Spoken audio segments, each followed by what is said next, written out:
और उसके नुकीले सींग एक चट्टान से टकरा गए। चट्टान का एक टुकड़ा उखड़ गया, लेकिन उसके साथ ही उस जानवर को भी मजा आ गया था।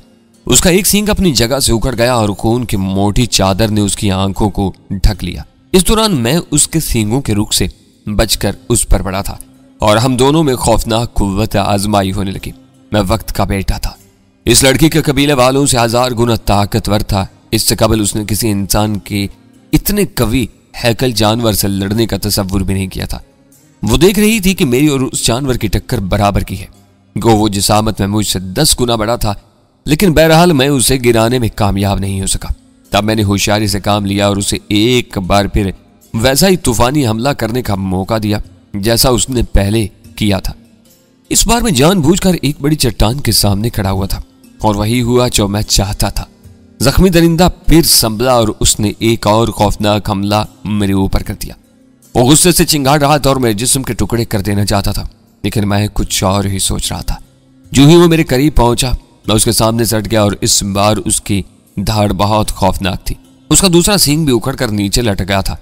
मैंने अकब से उस पर हमला किया और उस बार मैं उसे नीचे गिराने में कामयाब हो गया। दूसरे लम्हे मैंने चट्टान से नीचे छलांग लगा दी और एक बड़ा पत्थर उठाकर उस जानवर पर दे मारा। जानवर पहले ही नीम जान हो चुका था। पत्थर के वार की ताब न ला सका और आहिस्ता आहिस्ता उसकी धाड़ें सुस्त पड़ती गई। फिर उसने दम तोड़ दिया। उसने खुशी की एक चीख मारी और दौड़कर मुझसे लिपट गई। उसका जिस्म जैसे मेरे जिस्म में पवस्त हो गया और मैं अपने जिस्म में लतीफ हरारत महसूस करने लगा। फिर वो आहिस्ता से मुझसे अलग हुई और हम इस जानवर की तरफ मुतवज्जा हो गए। उसके मोटे और सख्त जिस्म के टुकड़े करने में भी हमें काफी दिक्कत पेश आई, लेकिन बहरहाल हम उसकी एक टांग अलहदा करने में कामयाब हो ही गए और फिर हम एक पत्थर पर बैठकर मजे से उस बदमजाक गोश्त की ज़ियाफत उड़ाने लगे। उसके छोटे छोटे दांत गोश्त उधेड़ने में बड़ी महारत रखते थे। जानवर की एक टांग ही कमर ली काफी रही। रोशनी कम हो चुकी थी और तारीकी फैलती जा रही थी। हम अपने लिए पनाहगाह तलाश करने लगे और इसके लिए ज्यादा तगदो न करनी पड़ी। एक सायादार चट्टान के नीचे हमने रात गुजारने का प्रोग्राम बनाया। वहां की जमीन को छोटे छोटे पत्थरों से साफ करने लगी और मैं ताज्जुब से उसे देखता रहा। उससे कबल मुझे किसी जगह के साफ करने का ख्याल नहीं आया था। हालांकि रात को सोते वक्त चुभने वाले पत्थर तकलीफ दे होते थे। उसने वो जगह साफ कर ली और जगह साफ करते हुए मैं उसके खूबसूरत जिस्म को देखता रहा। गो उसके और मेरे जिस्म में थोड़ी सी तब्दीली थी, लेकिन न जाने मुझे उसका जिस्म इस कदर पुरकशिश क्यों मालूम हो रहा था। हम खुरदरी और संगलास जमीन पर लेट गए। तारीकी फैल गई थी और अब उसका चेहरा अभी साफ नजर नहीं आ रहा था। मैं सो जाने के लिए कोशिश था और वो भी यही कोशिश कर रही थी। और फिर हमारी आंखों में गनूदगी तैरने लगी। उसकी गहरी गहरी सांसें मेरे कानों में गूंज रही थी। उसके जिस्म से भीनी भीनी खुशबू उठ रही थी जो मुझे बहुत पसंद आई। मैंने उसकी तरफ रुक कर लिया और फिर मुझे नींद आ गई। रात गुजरती रही, लेकिन अभी सुबह नहीं हुई थी कि मेरी आंख खुल गई। किसी जानवर की चिंगाड़ से मैं जाग गया था और जागने के बाद मुझे एहसास हुआ कि वो मेरे जिस्म से लिपटी बेखबर सो रही थी और उसके सांस मेरे सांसों से टकरा रहे थे। उसके सांसों में एक दिलफरेब महक थी जिससे मैं पूरी तरह बेदार हो गया। मुझे उसके नर्म लतीफ जिस्म का लम्स बहुत भला मालूम हो रहा था। मैं उसके सांस की खुशबू को और करीब लाने के लिए उसकी तरफ झुक गया और वो भी झांक गई। उसके सांस गर्म हो गए थे और एक लतीफ आंच उनसे उठ रही थी। उसके स्याह आंखों में एक अजीब सी कैफियत दौड़ रही थी। कोई खौफनाक जानवर हमारे नजदीक ही चिंगाड़ रहा था, लेकिन हमें किसी बात की परवाह नहीं थी। ख्वाब वो हमारे चीथड़े ही क्यों ना उड़ा देता। हम किताबें फितरत पढ़ रहे थे और कुछ न जानने के बावजूद उसका एक एक बाब हमारे सामने खुलता जा रहा था। कैफो मस्ती, सरूर और सुकून की एक दुनिया आबाद होगी। उसकी फुर्ती, उसके जिस्म की लचक इस वक्त से कहीं ज्यादा थी जब वो शिकार की तलाश में होती और उस पर हमला आवर होती। उसका हैजान, उसकी तड़प उस वक्त से कहीं ज्यादा थी जब वो भूख से तड़प रही होती। और उसके बाद हमारे आज़ा उस तरह पुरसुकून हो गए जैसे हमने पेट भर कर गोश्त खा लिया हो। वो मेरे सीने से लिपट कर बेसुध हो गई। मेरी आंखों पर भी मनो बोझ आ पड़ा, यहाँ तक कि सुबह हो गई। आतिशी गोला नमूदार हो गया और उसने अपना सफर शुरू कर दिया। तब उसने मेरे सीने से मुंह निकाला और उसके होंठों पर मुस्कुराहट उभर आई। रात के खेल के असरात हम दोनों के चेहरों से आया थे। हम दोनों ही उस खेल की दरियाफ्त पर मसरूर थे। ग़िज़ा का माकूल बंदोबस्त था। चुनाचे हम अपने कवि हैकल शिकार के नजदीक पहुंच गए जिसने हमारे बहुत से दिनों को हम पर आसान कर दिया था। हमने जानवर का गोश्त हासिल किया, शेर होकर खाया और फिर एक दूसरे का हाथ पकड़े हुए पहाड़ी में कलांचे भरने लगे। हम बहुत खुश थे। मुसर्रत हमारे चेहरों से आया थी। वो पस्तियों की इस इलाके से बखूबी वाकिफ थी और इत्मीनान से एक मखसूस समत जा रही थी। मैं सिर्फ उसका साथ दे रहा था। तब मुझे वो लिए हुए एक नीले पानी की झील के करीब पहुंच गई। झील के चारों तरफ सरसब्ज दरख्त इस्तादा थे और उन दरख्तों के दरमियान वो झील बेहद हसीन नजर आ रही थी। झील में कमल खिले हुए थे। उसने मोहब्बत भरी निगाहों से मेरी तरफ देखा और झील में छलांग लगा दी। झील के शफाफ पानी में वो मछली की तरह तैर रही थी, कभी गोता लगाती और कभी सतह पर आ जाती। फिर एक बार किनारे पर आकर उसने अजीब सी नजरों से मुझे देखा। उसे हैरत थी कि मैं इस दिलचस्प खेल से दूर क्यों हूं और मैं उससे दूर न रह सका। मैं भी पानी में कूद गया और न जाने कब तक हम झील में नहाते रहे। दुनिया बहुत मुख्तसर थी, हमें देखने वाला कोई नहीं था।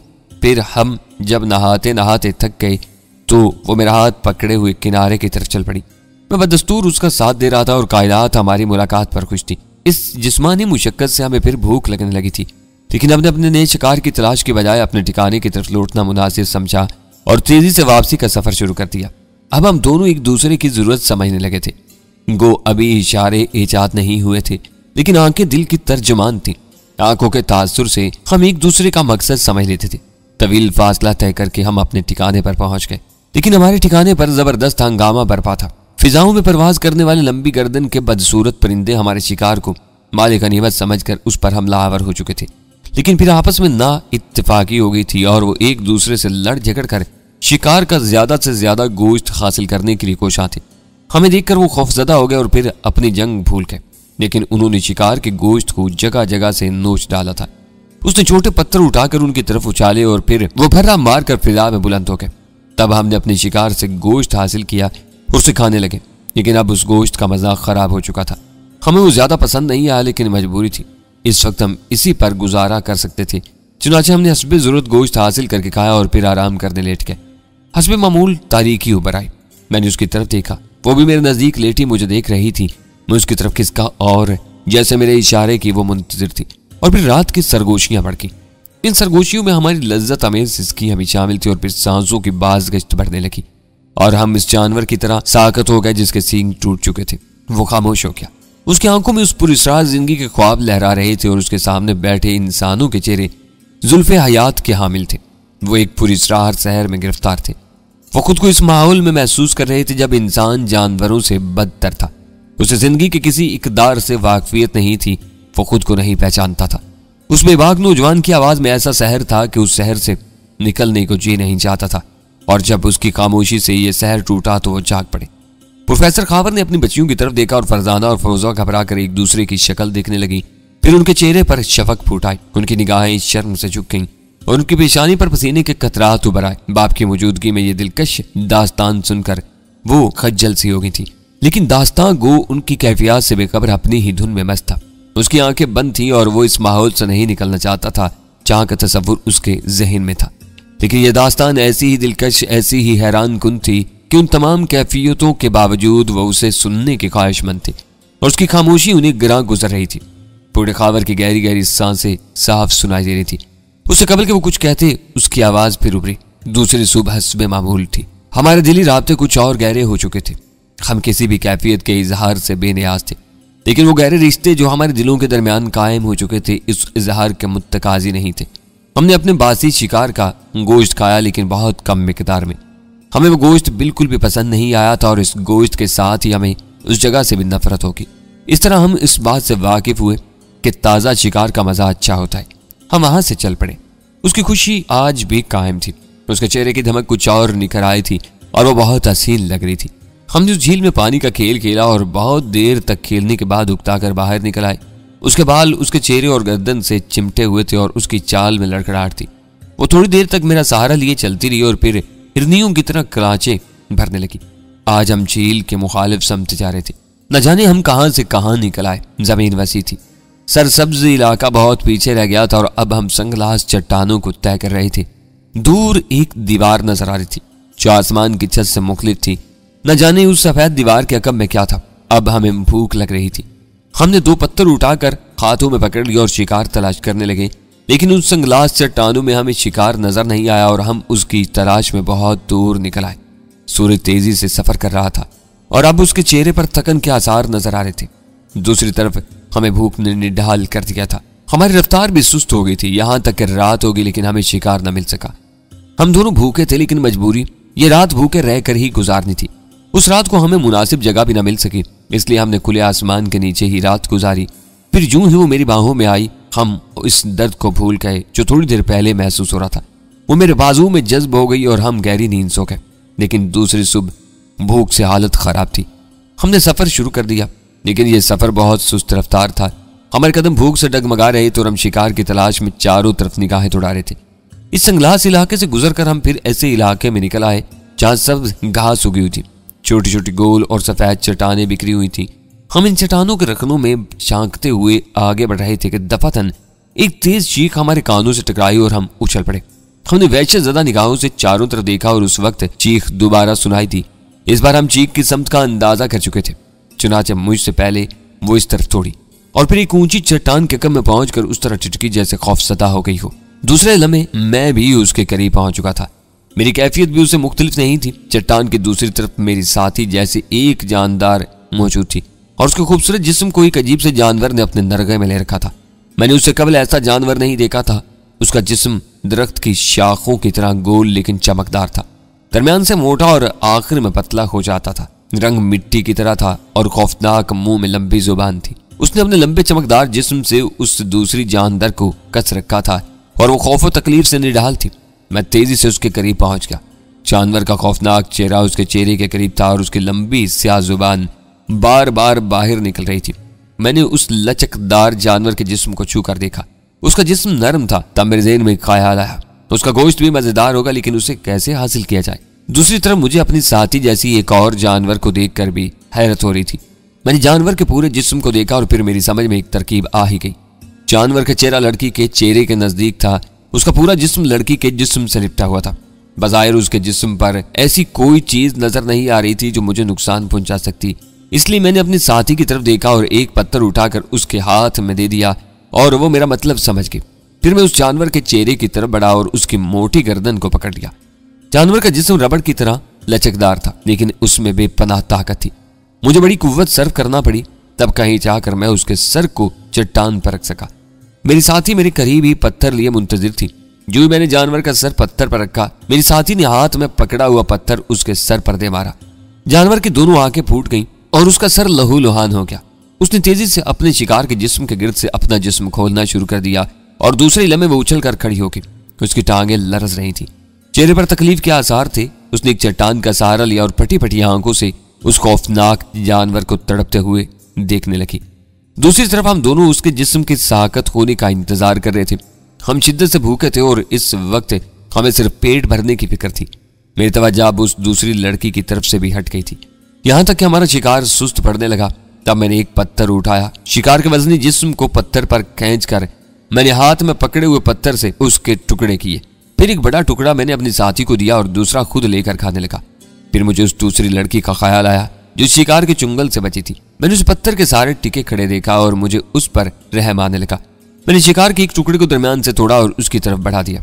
अकाते अकाते उसके मुंह से आवाज निकली और मैं और मेरी साथी हैरानी से उसकी शक्ल देखने लगे।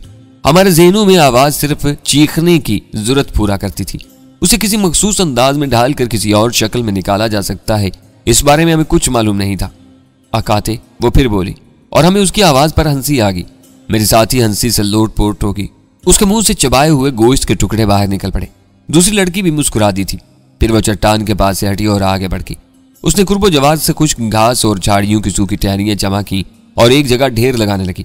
फिर उसने दो मोटी टहनियों के दरमियान एक टहनी बांधी और उन्हें उस ढेर के ऊपर खड़ा कर दिया। इसके बाद उसने गोश्त के एक बड़े टुकड़े को उसमें उड़स दिया और पत्थर के दो टुकड़े हाथों में लेकर खुश्क घास के नजदीक बैठ गई। हम दिलचस्पी से उसकी यह हरकत देख रहे थे और मुस्कुरा रहे थे। कभी कभी हमारे मुंह से कहके भी निकल जाते। वो दोनों पत्थरों को एक दूसरे पर मार रही थी। कई मरतबा उसने ये अमल दोहराया और अचानक खुश्क घास में रोशनी होगी। हम दोनों की हंसी गायब होगी। हम गोश्त खाना भूलकर खौफ और दहशत से भड़कती हुई आग को देखने लगे, जिसने खुश्क टहनियों को लपेट में ले लिया था और फिर आग से एक अजीब सी बू उठने लगी। हमें वो बू पसंद आई और हम गहरी गहरी सांसें लेने लगे। दूसरी लड़की आग से दूर खड़ी थी। आग जलती रही और फिर वो सर्द हो गई। तब लड़की आगे बढ़ी और उसने गोश्त के टुकड़े को, जो अब बदरंग हो गया था, जली हुई टहनियों से उतार लिया। उसे हाथ से साफ किया और हमारे करीब आ गई। चंद लम्हात हमारी शक्ल देखती रही। फिर उसने उस गोश्त का थोड़ा थोड़ा हिस्सा हम दोनों को दिया और हम हैरत से उसे देखते रहे। हमने मुतहय्यराना अंदाज में उसे देखा। लड़की अपना हिस्सा खा रही थी। तब हमने उसे चखा और बिलाशुबा वो बेहद लजीज था। हम ताज्जुब से उछल पड़े और हमने जरा सी देर में वो गोश्त चट कर लिया। ये गोश्त हम दोनों को इस कदर पसंद आया था कि हम दोनों ने एक ही बात सोची। मेरे साथी कुर्बो जवार के इलाके से खुश्क घास और टहनियां जमा करने लगी और मैं भी यही काम कर रहा था। फिर हमने नई दोस्त की मदद से चमकदार जानवर के जिस्म के बड़े बड़े टुकड़े भूने और उन्हें साथ लिया। दूसरी लड़की अब हमारी गहरी दोस्त बन गई थी। चुनाचे हमने उसे साथ लिया और आगे बढ़ के अब हमारे पास उम्दा खुराक थी और हमें भूखे रहने की कोई फिक्र नहीं थी। वैसे हमारी ये दूसरी साथी हमसे बहुत साइन थी। उस रात हमने एक चश्मे के किनारे कयाम किया और बिलाशुबा कयाम के लिए उससे बेहतर कोई और जगह नहीं थी। चश्मे पर तरह तरह के जानवर पानी पीने आते थे। इस तरह शिकार की बहुतात थी। उसके नजदीक ऐसी चट्टानें थीं जो अंदर से खोखली थीं और उसमें दाखिल होने के बाद ये तकलीफ दे हवाओं से महफूज रहा जा सकता था। चुनाचे चश्मे के किनारे एक ऐसी ही खोखली चट्टान में हम दाखिल हो गए। हमने गोश्त के टुकड़े एक जगह जमा कर दिए और दोनों लड़कियां मेरे सामने बैठ गई। हमारी नई साथी बगौर हमारा जायजा ले रही थी। फिर तारीकी में उसकी आवाज उभरी, आगा ले, और हम चौंक पड़े और आंखें फाड़ फाड़ कर उसे देखने लगे, लेकिन हमारे पास उसका कोई जवाब नहीं था। उसके मुंह से ऐसे कई जुमले निकले और हम पागलों की तरह उसे देखते रहे। फिर उसे एहसास हो गया कि हमारे साथ मगजनी बेकार है। चुनाचे वो खामोश होगी। पेट भरा हुआ था। हमारे जिस्म थकन महसूस कर रहे थे। मेरी साथी हस्बे मामूल मेरे बाजू पर सर रखकर लेट गई। उससे कुछ परे दूसरी लड़की लेटी हुई थी। बाहर तेज हवाएं चल रही थी जिनके सर्द झोंके कभी कभी अंदर दाखिल हो जाते थे। न जाने कितनी रात गुजर गई थी। नींद में हमारे जिस्मों की पोजीशन बदल गई थी। मेरी साथी अब दूसरी तरफ करवट लिए सो रही थी। तफतन मेरी आंख खुल गई। मैंने अपने जिस्म पर कोई चीज रेंगती हुई महसूस की। मैं चौंक पड़ा। मैंने उस रेंगती हुई चीज को अपने हाथ से पकड़ लिया। वो भी एक हाथ ही था, लेकिन मेरी साथी लड़की दूसरी तरफ करवट बदले सो रही थी। उससे कबल कि मैं उस हाथ के बारे में जान सकूं, अचानक मेरे ऊपर एक नरम बोझ आ पड़ा। मैं अगर चाहता तो उस बोझ को उठाकर दूर फेंक सकता था, लेकिन मेरे हाथों ने वो जाने पहचाने नकूश टटोल लिए थे जो मुझे पसंद थे। ये दूसरी लड़की पहली लड़की से भी ज्यादा खूबसूरत और दिलकश थी। पहले मैंने उसके बारे में सोचा भी नहीं था, लेकिन अब मैं उसकी अहमियत से वाकिफ हो रहा था। मेरे साथी की आंख खुल गई। तारीकी में वो शायद सूरजहाल का जायजा नहीं ले पा रही थी, लेकिन बहुत जल्द वो हकीकत से वाकिफ हो गई और फिर मेरी साथी लड़की ने उसके बाल पकड़ लिए थे और पूरी कुव्वत से उसे खींच रही थी। दूसरी लड़की की चीखों से गार गूंज रहा था। मेरी साथी ने उसके बाल बदस्तूर पकड़े हुए थे। वो बिफरी हुई शेरनी नजर आ रही थी और इस दूसरी लड़की को लातों और घोंसों से मार रही थी। फिर उसने जोर से धक्का दिया और एक तरफ वो जा पड़ी। मैं खामोशी से गार के एक हिस्से में खड़ा अपनी साथी की कार्रवाई देख रहा था। रकाबत के इस जज्बे को मैं इस वक्त नहीं समझ सकता था। दूसरी लड़की खार की दीवार से टिकी हाँप रही थी। दफातन उसकी गुर्राहट गूंजी और फिर एक तेज चीख के साथ वो मेरी साथी लड़की पर लपकी और उसकी गर्दन दबोच ली। मेरी साथी लड़की भी मुदाफत के लिए तैयार थी। वो दोनों एक दूसरे से लिपट गईं और दरिंदों की तरह लड़ने लगी। वो एक दूसरे को काट रही थी, भंपोड़ रही थी, अपने तेज नाखूनों को इस्तेमाल कर रही थी और फिर गार में एक तेज चीख गूंज गई, एक दिलदोज चीख। ये मेरी साथी लड़की की चीख थी और जंग रुक गई। दूसरी लड़की की तेज तेज सांसें गार में गूंजती रही और मैं बदस्तूर बुत की तरह साकत खड़ा था। मैंने उनके मामलात में दखल अंदाजी जरूरी नहीं समझी थी और फिर जब फातिह लड़की लड़खड़ाते कदमों से मेरे नजदीक पहुंची तो मैंने उसे वो सब कुछ दे दिया जो वो चाहती थी। मैंने उसकी फतेह का पूरा एतराफ किया। दिन की रोशनी में मैंने अपनी पहली साथी का हश्र देखा। उसका बेजा पाश पाश हो चुका था। दूसरी लड़की ने पूरी कुव्वत से उसका सर दीवार से दे मारा था और यही दीवार उसकी फतेह का बाइस बनी थी। लेकिन मुझे उसके खत्म हो जाने का कोई अफसोस नहीं था। अफसोस या रंज की कोई हिस्सी नहीं थी। चुनाचे अब दूसरी लड़की मेरी साथी बन गई थी। गौस के जिस्म पर जगह जगह खराशें थी जिनसे अभी तक खून रिस रहा था। बहुत सी जगहों पर काटने के नीले नीले निशान पड़े हुए थे, लेकिन उसे किसी चीज की परवाह नहीं थी। उसे मैं मिल गया था। हमने रात का तैयार किया हुआ गोश्त खाया, चश्मे से पानी पिया और फिर उसी चश्मे में उतर गए।